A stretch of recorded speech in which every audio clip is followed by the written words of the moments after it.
My husband said, "My stepsister is pregnant with my baby, accept it or leave with nothing." I simply replied, noted, and silently left. That night, I began planning. When he was served the papers, his face froze at what I'd found. "Hello, everyone. Thank you for being here with me today. Before I begin my story, I'd love to know which city you're joining us from. Please feel free to share in the comments. Now, let me take you into this story." The scent of roasting chicken and rosemary filled the kitchen. It was a Tuesday, and Tuesdays were my night to cook. For 23 years, Tuesdays had been roast chicken night. It was one of those small, steady rhythms that make up the bedrock of a long marriage.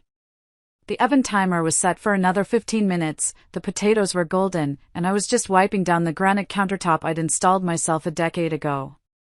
My name is Judith Carter, and for a living, I fix things. Faulty wiring, cracked foundations, leaky pipes, you name it, I can make it right. It's a satisfying job, taking something broken and making it whole again. I always believed the same principle applied to life, to marriage. I believed any crack could be sealed, any problem could be solved with the right tools and enough patience. I was wrong. I heard the sound of Russell's car pulling into the driveway, the familiar crunch of tires on gravel. Right on time. 6:15 p.m. Another steady rhythm. I smiled to myself, turning to pull 2 plates down from the cabinet. But when the front door opened, the draft that swept in felt cold. It wasn't just the autumn air. It was a different kind of chill, one that sinks right into your bones. He didn't call out his usual, "Honey, I'm home." There was just the sound of the door closing, followed by a heavy silence. I walked out of the kitchen and into the foyer, a dish towel still in my hand. And that's when my world stopped turning. Russell was standing there, his coat still on, his briefcase hanging limply from his hand. He wasn't alone. Standing slightly behind him, half hidden as if for dramatic effect, was his stepsister, Brenda. Brenda, who was 20 years younger than him. Brenda, whose college fund we'd helped contribute to. Brenda, who always called me Aunt Judith with a smile that never quite reached her eyes. "Russell? What's going on?" I asked. My voice sounded normal, but my stomach had already plummeted, like a stone dropped down a deep, dark well. He wouldn't look at me. He just stared at a spot on the hardwood floor, a floor I had painstakingly refinished myself 2 summers ago. "Judith," he said, his voice flat, devoid of any emotion. "We need to talk." Brenda stepped out from behind him then. She had one hand placed protectively over her stomach. It was a deliberate, theatrical gesture. Her eyes, unlike Russell's, met mine directly. They were filled with a triumphant, malicious gleam. And in that instant, I knew. Before a single word was spoken, I knew my life as I knew it was over. "Brenda's moving in with us for a while," Russell finally managed, still addressing the floor. I felt a bitter laugh bubble up in my throat, but I choked it down. "Moving in? What are you talking about? We don't have a guest room anymore, you know that." I turned it into my office. "She can take the office. You can work in your workshop," he said, waving a dismissive hand. Then came the final blow. He lifted his head, and his eyes were the eyes of a stranger. Cold. Hard. Uncaring. "She's pregnant, Judith," he said. "It's my child." The words hung in the air, thick and poisonous. The smell of rosemary and chicken suddenly seemed nauseating. 23 years of Tuesday nights, of shared jokes, of holding his hand while his mother was in the hospital, of building a life, a home, all of it turned to ash in that single moment. I just stared at him, unable to form a response. My mind was a whirlwind of white noise. He took my silence as an opportunity to press his advantage. He finally looked like the ruthless financial advisor he was, closing a deal. "So here's how it is," he continued, his voice taking on a cruel edge. "You will accept this. Brenda is staying here, and we will raise our child here, in this house. This is the new arrangement. He paused, letting the weight of his decree settle. Your other option is to leave. But if you walk out that door, you walk out with nothing. Not a single dime. I'll make sure of it in the divorce. I'll tie you up in court until you're broke and begging. So, you accept it, or you get out. He stood there, my husband of 23 years, next to his pregnant stepsister, in the home I had built and cared for, giving me an ultimatum. He was threatening me, erasing me, replacing me, all in one breath. He expected me to cry. To scream. To fall apart. But I didn't. Something inside me, something deep and foundational, just snapped. The part of me that felt pain went numb. The part of me that loved him died. In its place, something cold and hard and sharp began to form. I looked from his cold eyes to Brenda's smug face, and I saw them for what they were. Not family. Not even human, really. Just a problem. A broken thing. And I fix broken things. I slowly folded the dish towel in my hands, making the creases perfectly straight. I looked past them, towards the kitchen where the oven timer would soon be screaming. I took a deep, steadying breath. Noted, I said. My voice was quiet, eerily calm. Then I turned around, walked back into the kitchen, and silenced the timer. The chicken was probably ruined. It didn't matter. Nothing mattered anymore, except the silent promise I was making to myself. He thought he'd given me two options. He was wrong. I was about to create a third. I served dinner that night. I dished out the slightly overcooked chicken and the golden potatoes onto 3 plates instead of 2. I sat at the dining room table, the one we'd bought at an antique fair on our 5th anniversary, and I listened to them talk. Russell talked about his day at the office. Brenda talked about her morning sickness. They spoke as if I wasn't there, their voices weaving a new, suffocating reality around me. I didn't say a word. I just ate, my fork and knife making small, precise sounds against the ceramic plate. The food tasted like ash, but I chewed and swallowed mechanically. I needed to keep up the facade. I needed them to believe I was broken, defeated, a woman resigned to her fate. Camouflage is the first tool of any hunter. After dinner, I cleared the plates. Russell and Brenda went into the living room to watch TV, their laughter echoing down the hall, a fresh stab of the knife with every outburst. I finished washing the dishes, my hands steady in the warm, soapy water. I dried them, put them away, and wiped down the counters again. Routine was my anchor in the storm. I'm going down to the workshop for a bit, I called out, my voice even. Need to organize some things for a job tomorrow. Whatever, Russell grunted from the couch, not even turning his head. Perfect. To him, my workshop was just a basement full of dust and tools, a place he hadn't willingly entered in years. He had no idea it was the smartest room in the whole house. It was my sanctuary, my command center. And tonight, it was going to be my war room. I closed the heavy basement door behind me, the click of the lock sounding like the cocking of a gun. The air down here was different. It smelled of sawdust, machine oil, and solder, the smell of control, of creation. My tools were all hung in perfect order on the pegboard walls, wrenches and screwdrivers arranged by size, power tools on their charging stations, neat spools of wire in every color. This was my domain. A place where every problem had a logical solution. I didn't turn on the main overhead lights. Instead, I walked over to my main workbench and switched on a small desk lamp. It cast a pool of light over a bank of computer monitors. This was the heart of the system.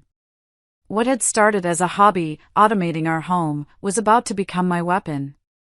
On the main screen, I pulled up the software I had written myself, a custom interface for the home's entire network.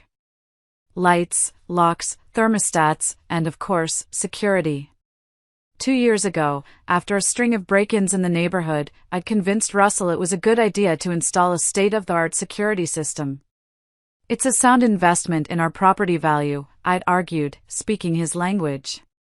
He'd agreed, bored by the details, and just signed the checks for the equipment. He had no idea I didn't just install a standard system. I'd installed my system. I'd put discrete, high-definition cameras in every main room, the kitchen, the living room, the foyer, even the hallways. They were motion-activated, recorded audio, and fed directly to a secure, encrypted server I kept running on a dedicated machine right here in the workshop. For the past 2 years, they had been mostly dormant, just recording snippets of our daily lives. A cat chasing a sunbeam. Me leaving for work. Us eating dinner. Tonight, I reactivated every single one of them with a new set of protocols. I increased the microphone sensitivity. I set up alerts to ping my phone silently if motion was detected in specific zones after certain hours. I created a new, heavily encrypted folder on the server, labeling it simply, Project Nightingale. I sat there for hours, the cool blue light of the monitors reflecting in my glasses, my fingers flying across the keyboard. The grief from upstairs was still there, a cold, heavy lump in my chest. But something else was growing alongside it, a chilling, crystalline focus. He had threatened to leave me with nothing. He had brought his betrayal right into my home and told me to live with it. He thought he held all the cards. He thought he was the one in control. He was about to learn just how smart a simple contractor could be. He thought I fixed broken pipes. Tonight, I was starting the demolition of a broken life. His life. I opened a new document and began to type. Phase 1, Surveillance and Information Gathering. I was going to build a case against him so airtight, so damning, that by the time I was done, he wouldn't just give me half. He'd be lucky if I left him with the dirt under his fingernails. My house, my rules. He had just forgotten who made the rules in this house. The next few weeks were a masterclass in self-control. On the surface, I was the very picture of a defeated woman. I moved my work computer and files from the office into a corner of the workshop, surrendering the room to Brenda without a fight. I cooked their meals. I did their laundry, grimacing as I handled Brenda's clothes, the scent of her perfume a constant, cloying reminder of her presence in my home. I was a ghost in my own life, silent, observant, and utterly invisible to them. And that was exactly what I wanted. Every night, after they fell asleep, my real work began. I'd slip down to the cold, quiet basement, the monitors of my command center welcoming me like old friends. I'd pour myself a small glass of whiskey, the burn in my throat a welcome distraction, and I would review the day's recordings. It was torturous. It was like pressing a knife into a wound, twisting it deeper and deeper. I watched them on the living room couch, my couch, his arm around her as she rested her head on his shoulder. I saw them in the kitchen, him sneaking up behind her to kiss her neck while she made tea in my favorite mug. The footage was high definition, the audio crystal clear.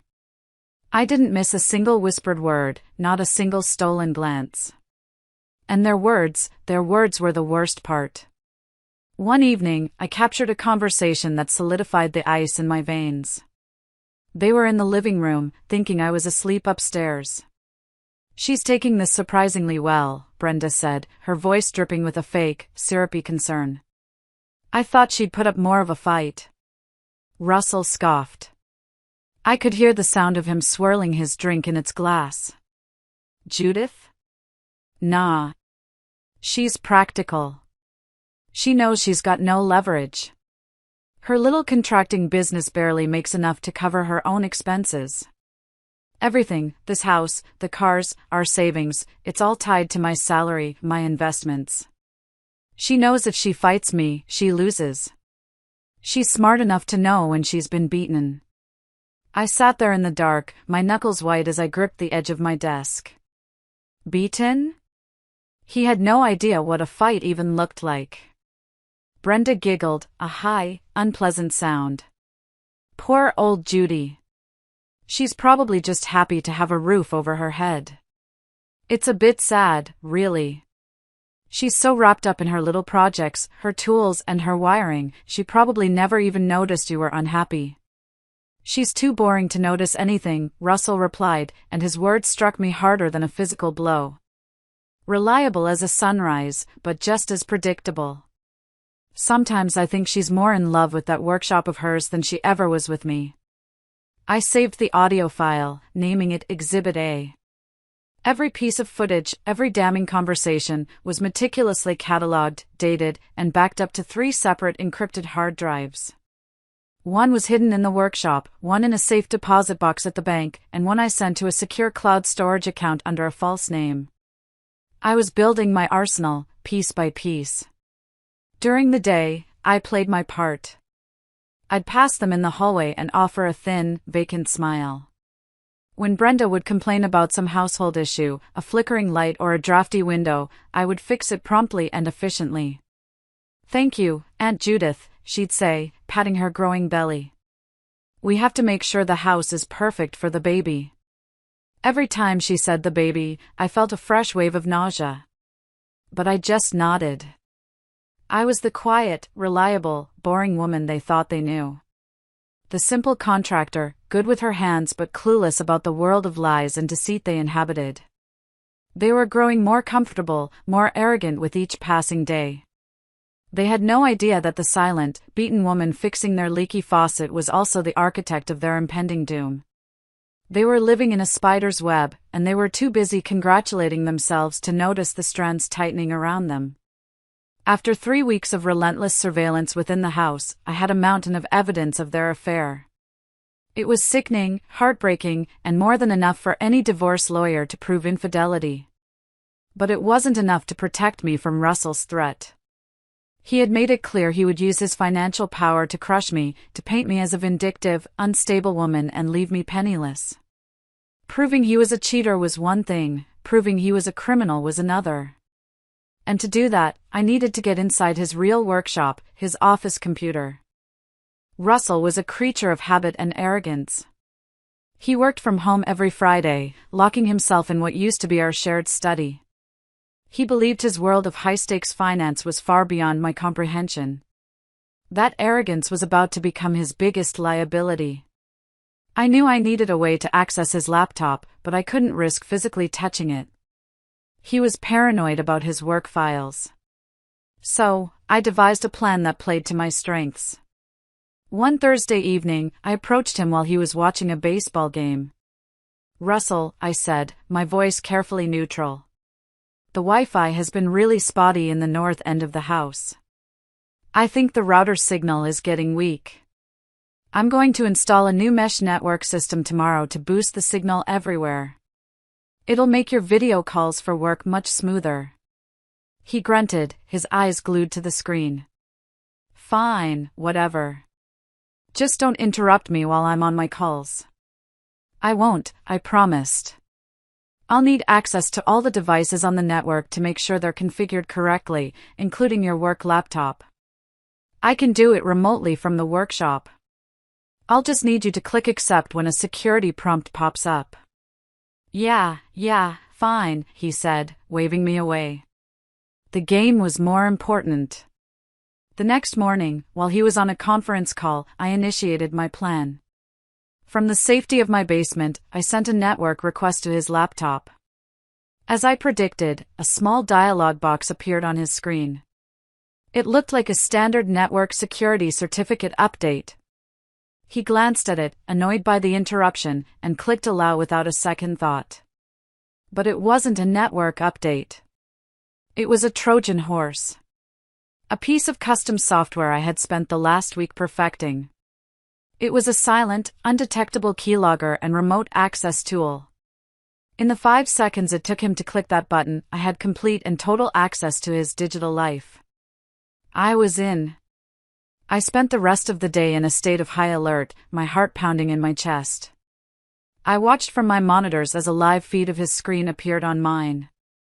I saw the emails he was sending, the spreadsheets he was building, the private chats he was having with his colleagues. It felt like a tremendous violation of privacy, but I crushed that feeling down. He had shattered our privacy the moment he brought Brenda into our bed. This wasn't spying, this was self-preservation. I waited until late that night, long after he had finished work and was asleep upstairs next to his pregnant mistress. The house was dark and silent.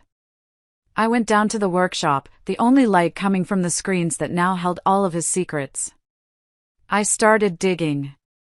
I navigated through his folders, his client lists, his portfolio management software. At first, everything seemed normal, just the mundane world of finance. But I knew there had to be something. Russell was too greedy, too arrogant to be completely clean. I just had to find it. I searched for hours, my eyes burning from staring at the screen, fueled by coffee and a cold, burning rage. And then, just as the first hints of dawn were breaking, I found it. It was a folder, buried deep within a subdirectory and deceptively named Old Tax Records. But the files inside weren't tax records. They were something far, far worse. The folder was password protected, but a man like Russell, who believed himself to be smarter than everyone else, often made simple mistakes. He used the same passwords for everything, rotating through a predictable set of names and dates. His mother's birthday. The date he started his company. Our anniversary. I felt a bitter twist in my gut as I typed in the date of our wedding. Access denied. I tried a few more. Nothing. Then, I had a hunch. I typed in Brenda's birthday. Access granted. The contents of the folder loaded onto my screen, and I felt my breath catch in my throat. This was more than just cheating. This was pure evil. Russell's most lucrative clients were retirees. Elderly people who had trusted him with their life savings, their nest eggs, the inheritance they planned to leave for their children. The folder contained 2 sets of financial statements for each of these clients. One was the official version, showing modest, safe returns from low-risk bonds and mutual funds. This was the version he sent to his clients. The other set, the real one, told a horrifying story. Russell was taking their money and secretly investing it in high-risk, speculative ventures, volatile tech stocks, shady offshore funds, everything a legitimate financial advisor would run screaming from. He was using their retirement funds as his personal slush fund for gambling. When the investments paid off, he would skim a huge percentage off the top, far more than his legal commission, and deposit it into a series of untraceable accounts. Then, he'd report the modest, fake returns to the clients. If the investments failed, the clients bore the entire loss, none the wiser, thinking it was just a minor market fluctuation. My hands were shaking as I clicked through the files. I saw the names of people I knew. Mr. Henderson, the sweet old man who always brought me tomatoes from his garden. Mrs. Gable, my former piano teacher, now a widow living on a fixed income. He was robbing them blind. These people had worked their entire lives, saved diligently, and placed their trust in him to safeguard their future. And he was bleeding them dry to fund his lavish lifestyle and support his mistress. I felt a surge of nausea so strong I had to grip the desk to steady myself. The affair was a betrayal of me. This was a betrayal of basic human decency. The man I had been married to for 23 years wasn't just a cheater, he was a predator. He preyed on the vulnerable, the trusting, the elderly. My mission suddenly became crystal clear. This was no longer just about securing my own future in a divorce settlement. It was about justice. It was about tearing down his entire corrupt empire and making sure he could never harm another innocent person again. I began the meticulous process of copying every single file. Every fraudulent statement, every illegal wire transfer, every email where he discussed these schemes with his offshore contacts. It took hours. I created a comprehensive dossier, a digital bomb of evidence so powerful it could not only end his career but likely send him to federal prison for a very, very long time. As I worked, the sun began to rise, casting a pale gray light through the small basement window. I looked at the mountain of evidence on my screen. This was his leverage. This was the source of the power he held over me. He thought his money made him untouchable. But I had just found the rot at the core of his foundation. And I, Judith Carter, the woman who fixes things, was about to bring the whole rotten structure crashing down. With the case against Russell all but gift-wrapped for the authorities, a part of me felt a grim satisfaction. But I knew it wasn't enough. Russell was a cornered animal, and he would lash out. Brenda was his justification, his symbol of a new life. The baby was the anchor of their story, the innocent victim in his narrative of a loveless marriage. To truly dismantle his world, I needed to dismantle that narrative. I needed to turn my attention to Brenda. I started where most investigations begin these days, the internet. Brenda had always been obsessed with social media, curating a perfect image of a sweet, fun-loving young woman. But people are never as careful online as they think they are. I spent a full day digging deep, going back years in her posts, her tagged photos, her friend lists. I cross-referenced her friends, looked at their public posts, and slowly began to piece together a picture of her life that was very different from the one she presented. She wasn't just a sweet college girl. She had a history of drama, of falling out with friends over money, of dating much older, wealthier men. But the real breakthrough came from a place I didn't expect. I found her profile on a few online forums dedicated to poker and online gambling. Using a throwaway username, I sifted through her post history. There it was. A long trail of panicked posts about losing money, about being in debt to shady online lenders, about needing a big score to get her life back on track. The dates of the most desperate posts lined up perfectly with the beginning of her affair with Russell. She hadn't fallen in love with him.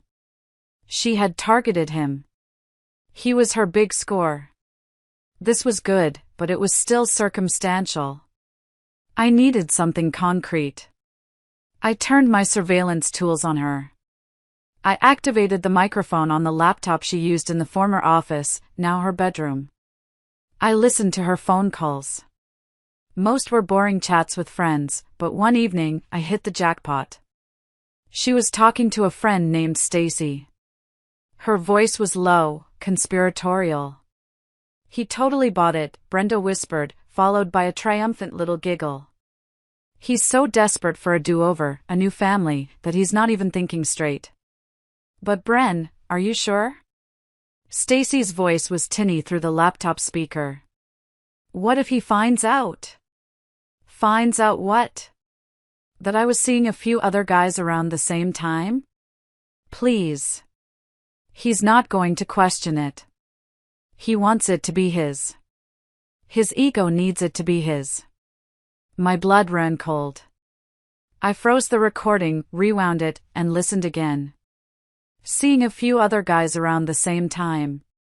So you really don't know who the father is?" Stacy asked, her voice a mix of awe and horror. "Not a clue," Brenda said flippantly. "Could be Russell, could be that bartender from the Salty Dog, could be that crypto bro I met on that app. Who cares? Russell's the one with the retirement accounts. He won the lottery. End of story. As long as he keeps paying off my debts and promises me a future, I'll be the perfect little mother-to-be." I leaned back in my chair, a cold, hard smile spreading across my face. I saved the recording, labeling it Exhibit B, the lottery. The baby, the one sacred, untouchable part of their story, was a lie. A tool of manipulation. Brenda wasn't building a family with Russell, she was executing a long con.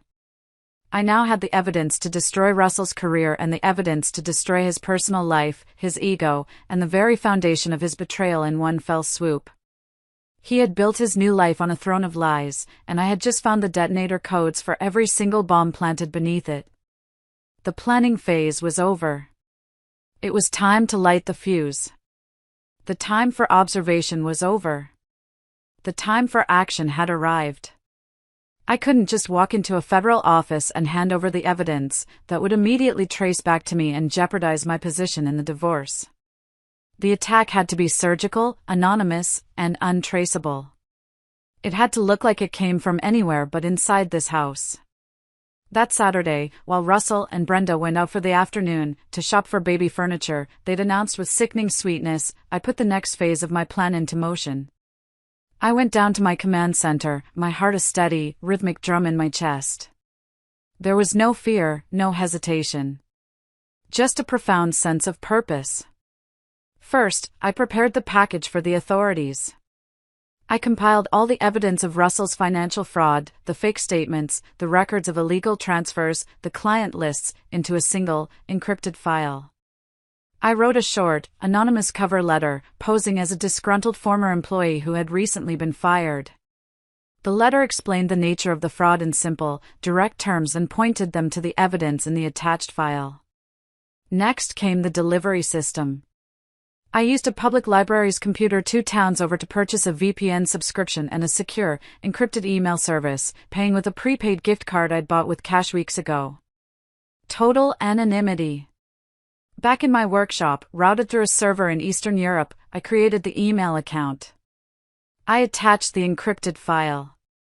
The recipients were carefully chosen, a contact I found on the SEC's whistleblower tip line, the public email address for the nearest FBI field office, and the personal email of a well-known investigative journalist at the Baltimore Sun, a man famous for taking down corrupt businessmen.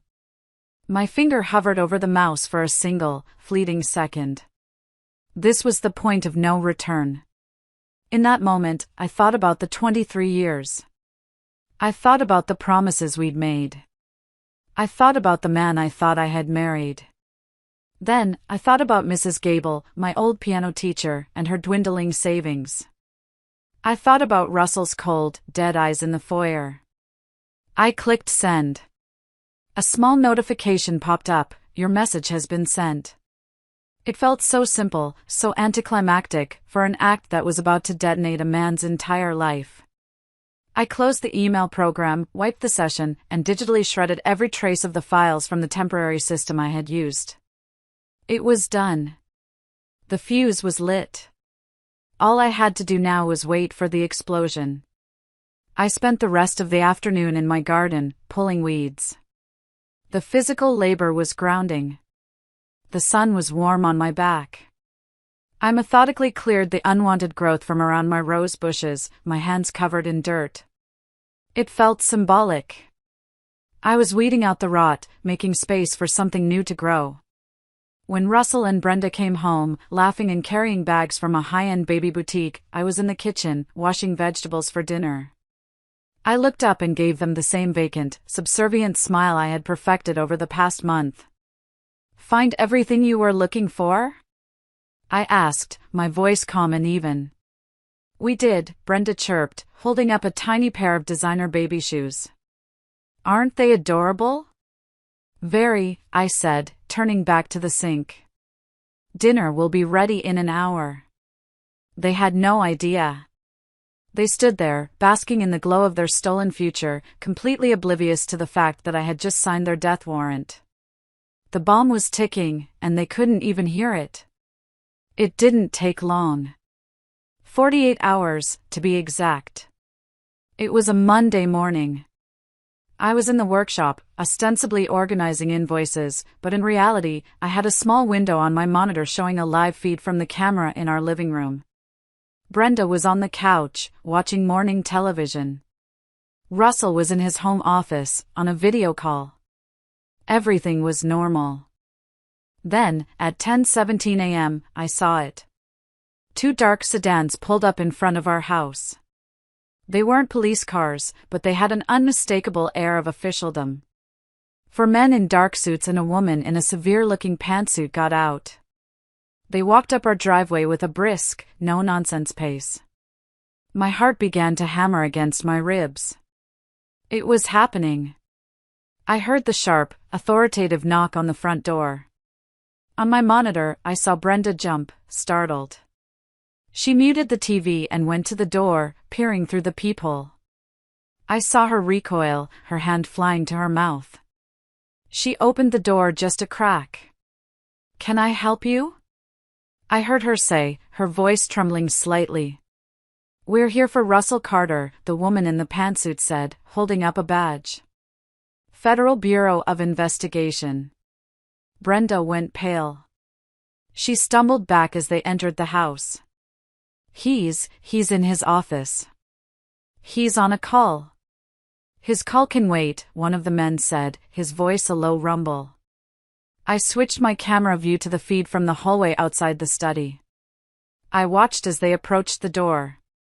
They didn't knock. One of the men simply turned the handle and pushed the door open. The audio picked up Russell's voice, mid-sentence. So if we reallocate the assets from the fixed income fund, we should see a significant. He stopped abruptly. What the hell is this? I'm in a meeting. Mr. Carter, the woman's voice was sharp as ice. I'm Agent Miller with the SEC, this is the FBI. You need to end your call. We have a warrant to search these premises and to seize your work-related materials. The sounds that followed were a symphony of destruction to my ears. Russell sputtering, protesting, his voice escalating from confusion to outrage to panicked fear. The agents speaking in calm, firm monotones. I saw them escort a pasty-faced, terrified Russell out of his office. They sat him down on the living room couch like a naughty schoolboy, right next to a sobbing Brenda. For the next 5 hours, I watched from the basement as they dismantled his life, piece by piece. They packed up his computers, his files, his phones. They were methodical, efficient, and utterly impersonal. Russell just sat there, his face a mask of disbelief, occasionally trying to argue with an agent, only to be shut down immediately. He had no idea where the attack had come from. In his mind, this had to be the work of a competitor, a disgruntled client, a technical glitch. The idea that the source of his ruin was a few feet beneath him, silently observing his downfall, would have been inconceivable. By late afternoon, they were gone. They left behind a ransacked office, a pile of legal documents on the coffee table, and 2 broken people sitting in stunned silence. The house was quiet, but it was the heavy, ringing silence after a massive explosion. Russell finally moved. He put his head in his hands, his body shaking. My life is over, he whispered, his voice cracking. It's all gone. Everything. Brenda, who had been crying hysterically, looked at him with wide, terrified eyes. What about me? She wailed. What about the baby? What's going to happen to us? Russell looked up at her, and for the first time, the adoration in his eyes was gone, replaced by a flicker of pure contempt. I don't know, Brenda, he snapped. I don't know. Down in my workshop, I took a slow, deliberate sip of my now cold coffee. This was not victory. Not yet. This was just the demolition phase. The real satisfaction would come later. This was just clearing the rubble before the main event. The federal investigation was a slow, grinding machine. In the weeks that followed, Russell was a ghost. He was out on bail, but his assets were frozen, his reputation shattered. His high-powered friends stopped calling. He spent his days in a fog of terrified phone calls with his lawyer and long, silent hours staring out the window. The confident, arrogant predator was gone, replaced by a shell of a man haunted by his own choices. The atmosphere in the house was toxic. The loving facade between him and Brenda had crumbled, replaced by whispered, bitter arguments. She accused him of ruining her life. He accused her of being a gold digger. They were 2 rats trapped on a sinking ship, turning on each other. And I watched it all, a silent observer, letting them stew in the poison they had created. But I knew this legal storm wasn't the final act. That was a matter for the courts. My final act had to be personal. It had to be a direct confrontation, on my terms, where the last of their lies would be stripped away. I needed to see the look in their eyes when they finally understood who had done this to them. I called the lawyer I had been quietly consulting for the past month, Patricia Hill. She was a sharp, no-nonsense woman in her 60s who specialized in high-conflict divorces. I had chosen her specifically because she had a reputation for being a shark. Patricia, it's Judith Carter, I said when she answered. Judith. I saw your husband's name in the paper. Quite the mess he's in, she said, her voice devoid of surprise. I take it we're ready to proceed? We are, I confirmed. Conduct and criminal leverage I have ever seen. His lawyer is trying to argue that all his assets are frozen, so there's nothing for me to take in the divorce, I said. He still thinks he can leave me with nothing. Patricia laughed, a short, sharp bark. Oh, that's adorable. He has no idea what's coming. That frozen asset argument won't hold up, especially when we prove he acquired those assets through criminal fraud. But this, she tapped the hard drive, this changes the game entirely. This isn't about money anymore. This is about total surrender. We spent the next hour mapping out the endgame. We drafted a divorce settlement agreement that was unlike any she had ever written. It wasn't about splitting assets. It stipulated that Russell would sign over the house, my business assets, and a small, legally protected retirement fund entirely to me. In exchange, he would have to sign a full, written confession, not just about the affair, but acknowledging Brenda's deception regarding the child's paternity. This confession would be a private document, but a powerful one. This is brutal, Judith, Patricia said, looking at me over her glasses. This is designed to utterly humiliate him. He threatened to destroy me in our own home, I replied, my voice steady. Humiliation is a kindness he doesn't deserve. He deserves consequences. She nodded, a look of profound respect in her eyes. All right then. Let's schedule a dinner party. I chose a Thursday night. I spent the day cooking, not out of any sense of duty, but as part of the stagecraft. I made his favorite meal, steak, garlic mashed potatoes, and asparagus. A last supper. Around 5 p.m., I went to find them. They were in the living room, sitting on opposite ends of the couch, wrapped in a thick, miserable silence. I think we need to talk, I said, my voice calm. All three of us. About our future and what comes next.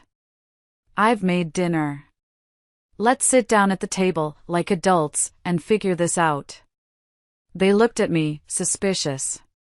My sudden desire for a civilized discussion was out of character with the silent ghost I had been for weeks. But they were desperate, trapped, and a part of them probably hoped I was about to offer some sort of olive branch. They agreed. We sat down at the dining room table. I served the food, poured the wine.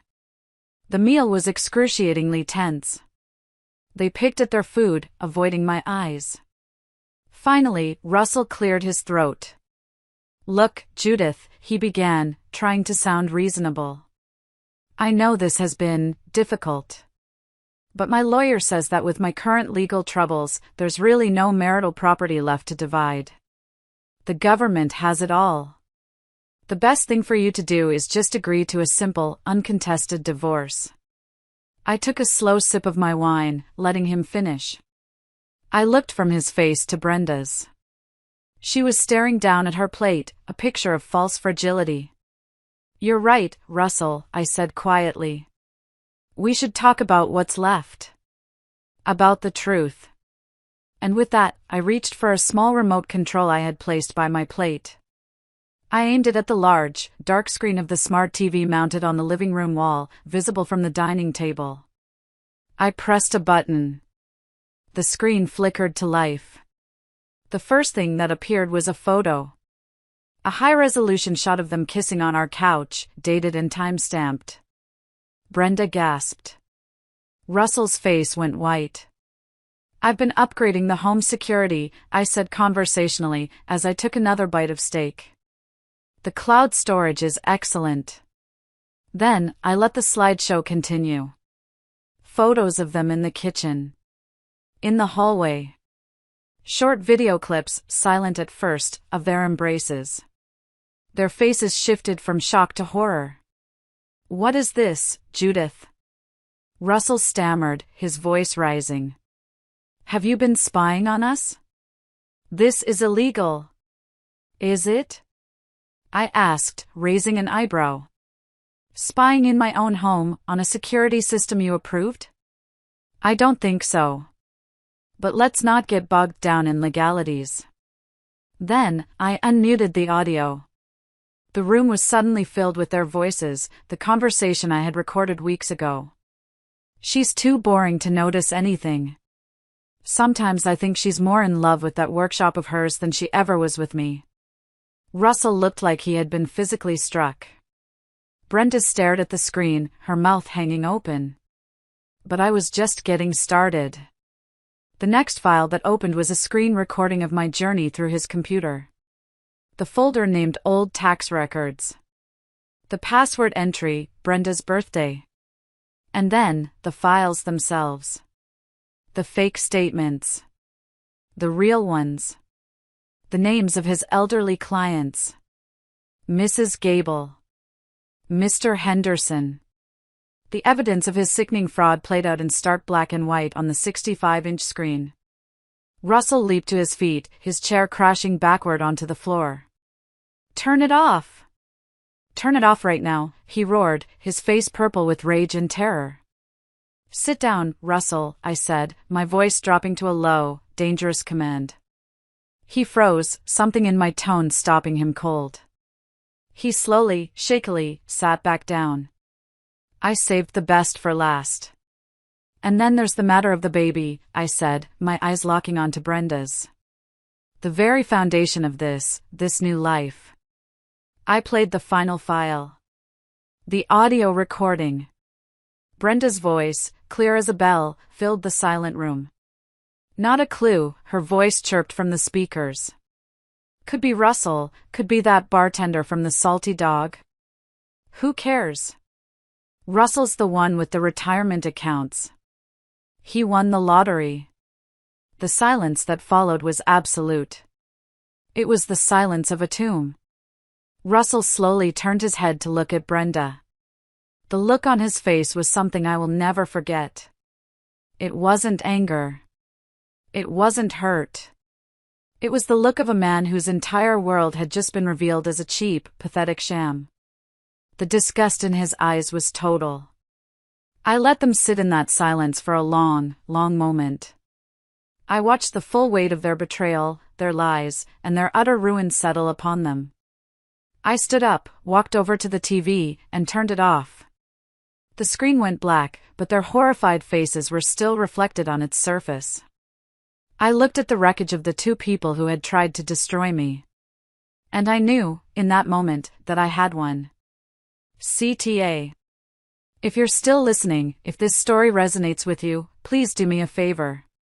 Like this video and comment with the number 1 down below. It lets me know that you've given me a like, and it tells me that you're right here with me on this journey.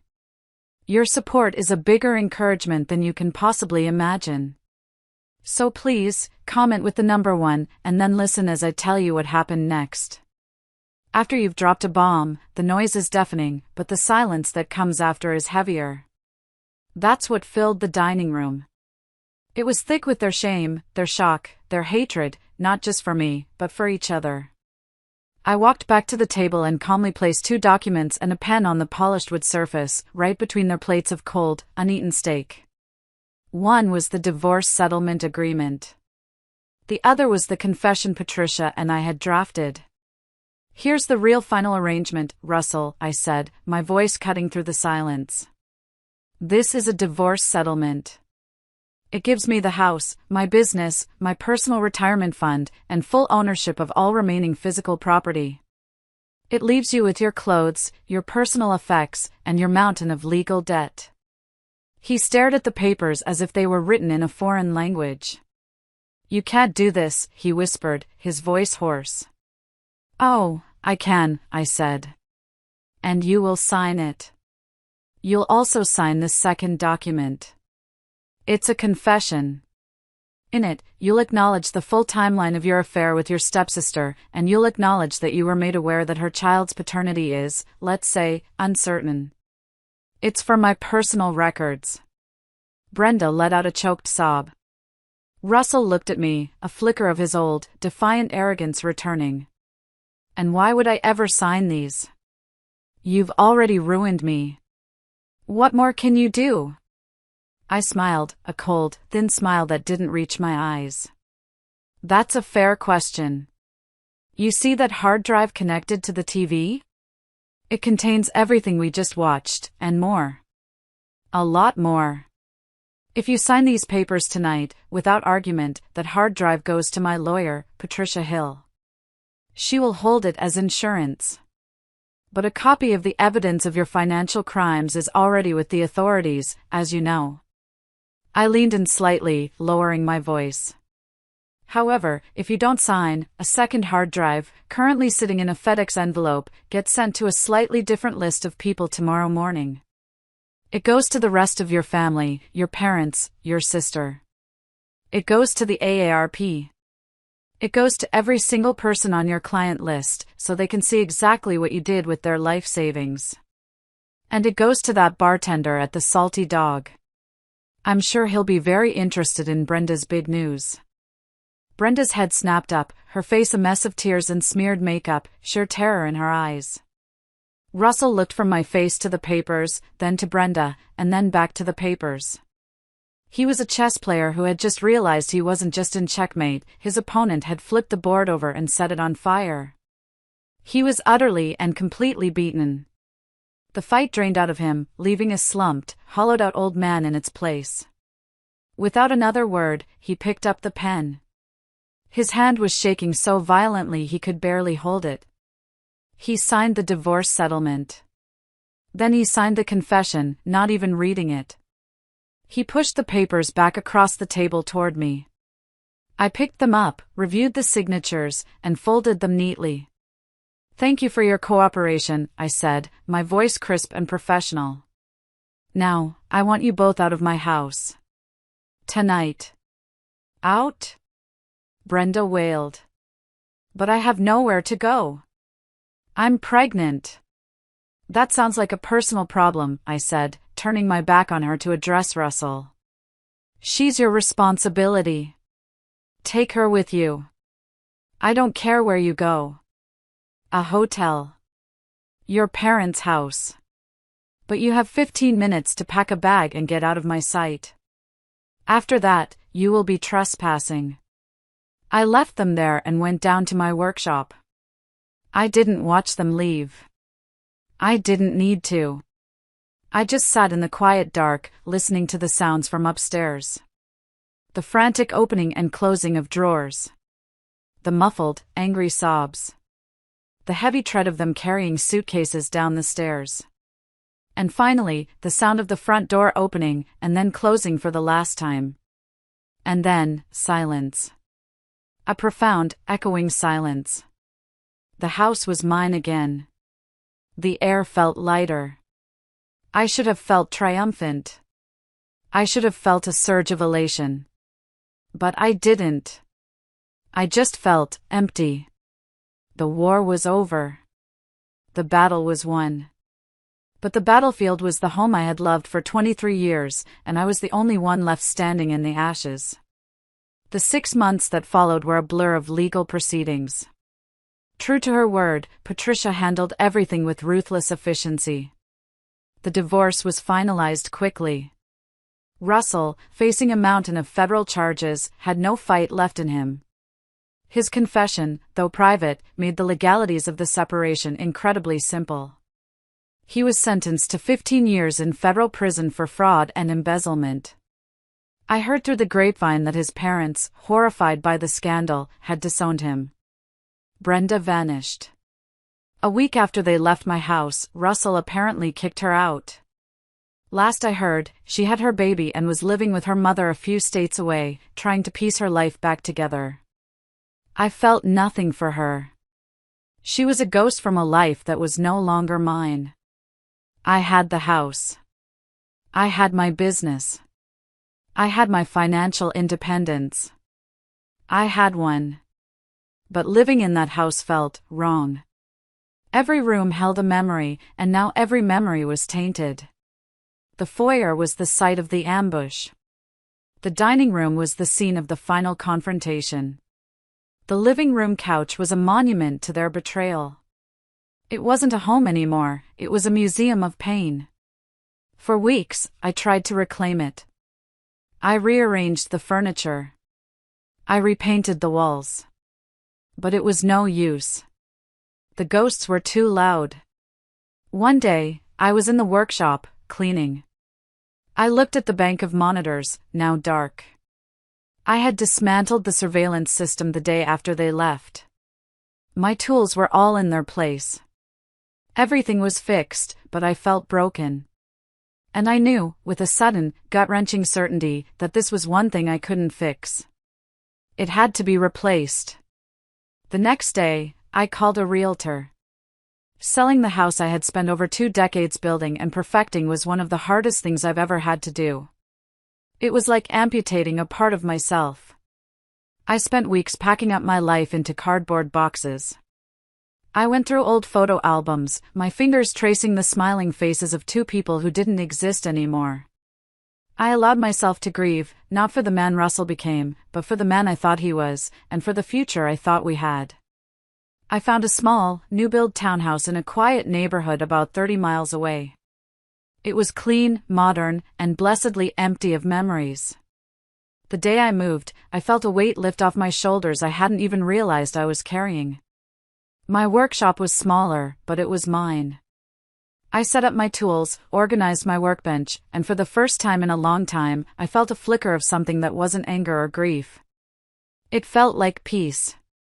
Life became quiet. I focused on my work. My business, Carter Home Systems, began to thrive.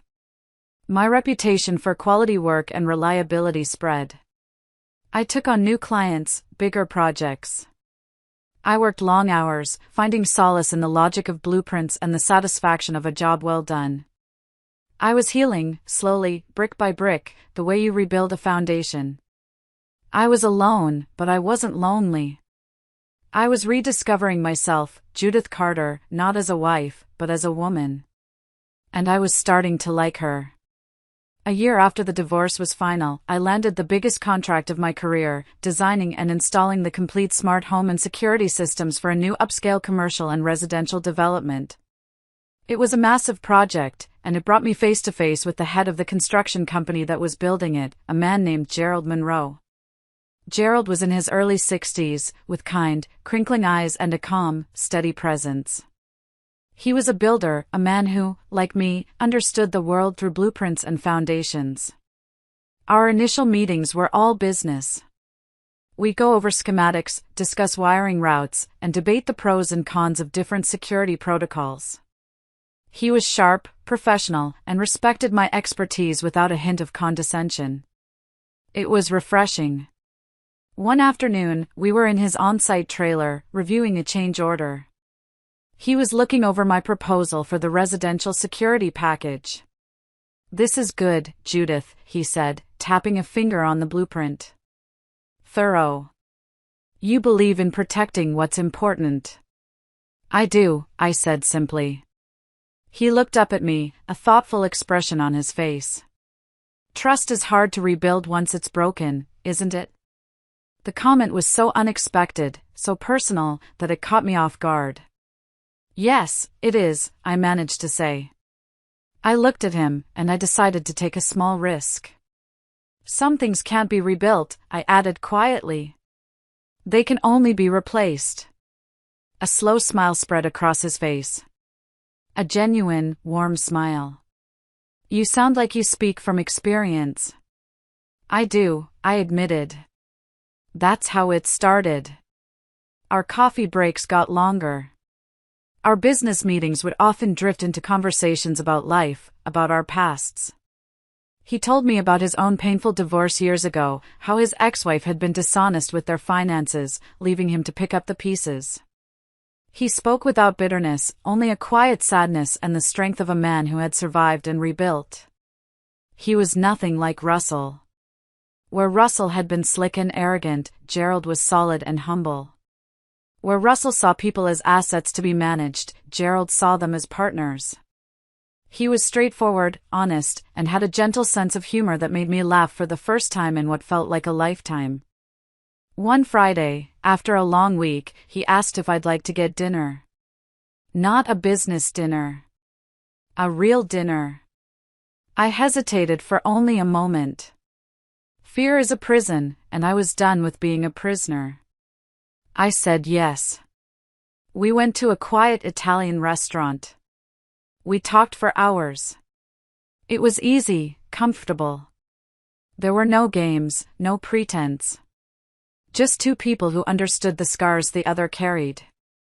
Towards the end of the meal, he reached across the table and gently covered my hand with his. "For what it's worth," he said, his voice soft. "I'm glad you're learning to build again." And in that moment, I realized I wasn't just building security systems anymore. I was building a new life. Our relationship grew slowly, naturally, like a well-tended garden. There was no rush, no pressure. We were two adults who understood that the strongest structures are built on a solid, carefully laid foundation.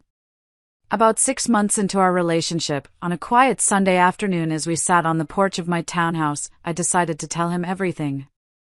I told him about Russell, about Brenda, about the cameras, the keylogger, the anonymous emails, and the final, brutal confrontation in the dining room. I didn't spare any details. I needed him to know who I was, what I was capable of when pushed to the brink. He listened patiently, his gaze never leaving my face. He didn't interrupt, didn't flinch. When I finished, the whole ugly story hanging in the air between us, he was quiet for a long time. I held my breath, a knot of fear tightening in my stomach. I thought he might look at me differently, see me as someone cold, cruel, vengeful. "You did what you had to do to survive," he said finally, his voice full of a deep, unwavering empathy. "He declared war on you in your own home, Judith. You just fought back with better weapons." He took my hand. I'm not proud of the anger I felt during my own divorce. I spent months fantasizing about revenge. But I never did anything. You built a plan and you executed it. I can't say I blame you." Tears welled in my eyes, tears of relief. To be seen, to be understood, after all that time, was a powerful, healing balm. "But I'm glad," he continued, squeezing my hand gently, "that you're not that angry person anymore." He was right. The anger, the cold, calculating rage that had fueled me for so long, was gone. It had served its purpose. It had been the sledgehammer I needed to demolish a rotten, unsalvageable structure. But you can't live your life with a sledgehammer in your hand. Sooner or later, you have to put it down and pick up the tools you need to build. I had learned the grim, exhausting art of destruction. I learned how to tear things down, how to expose secrets and leave your enemies with nothing but the wreckage of their own choices. It was a necessary education. But I also learned that demolition, however justified, is never the end goal. The real work, the work that matters, is what comes after. The slow, patient construction of something honest and strong. I looked at Gerald, at his kind face and his strong, calloused hands that had spent a lifetime building things, and I knew that I had finally put my weapon down. The revenge was a cold dish that didn't satisfy the way I thought it would. It didn't heal what was broken. It just cleared the way for something new. The real satisfaction was here, now, in the quiet peace of a Sunday afternoon, holding the hand of a good man. Last spring, Gerald and I stood on a beautiful, tree-lined plot of land overlooking a small lake. He had bought it years ago, always intending to build his own home there, but the time had never been right. "What do you think?" he asked, sweeping his arm out towards the view. "Big enough for a house and a decent-sized workshop?" I smiled, a real, unburdened smile. "I think it's perfect. We've spent the last year designing it together. We've pored over blueprints, debated layouts, and chosen materials. It's a true partnership. He designs the structure, the bones of the house, and I design its nervous system, the wiring, the network, the security." A few weeks ago, after the foundation was poured and the framing was up, we walked through what would one day be our living room. The late afternoon sun streamed through the open studs, casting long shadows on the subfloor. It smelled of fresh-cut lumber and possibility. Gerald ran his hand along a wooden frame. "So, Madam Security Expert," he said, a playful glint in his eye. What kind of system are you planning for this place? Are we going to have cameras in every corner? Motion sensors? A laser grid? I laughed. The usual, I said. Good cameras on the exterior, sensors on the doors and windows, smart locks. The basics. Enough to keep us safe. He smiled. Good. I want to feel safe, but I don't want to live in a fortress. No fortresses, I agreed, slipping my hand into his. Just a home. As we stood there, in the skeleton of the house we were building together, I thought about the difference between this place and the one I had shared with Russell. They were both just wood and nails and wires. But that house had been built on a foundation of secrets and lies. This one was being built on truth. On shared choices instead of hidden betrayals. On hope instead of fear. Some things can't be fixed. I learned that lesson in the cruelest way possible. But I also learned that some things can be built from scratch, better and stronger than what came before. I'm still Judith Carter. I still fix things for a living.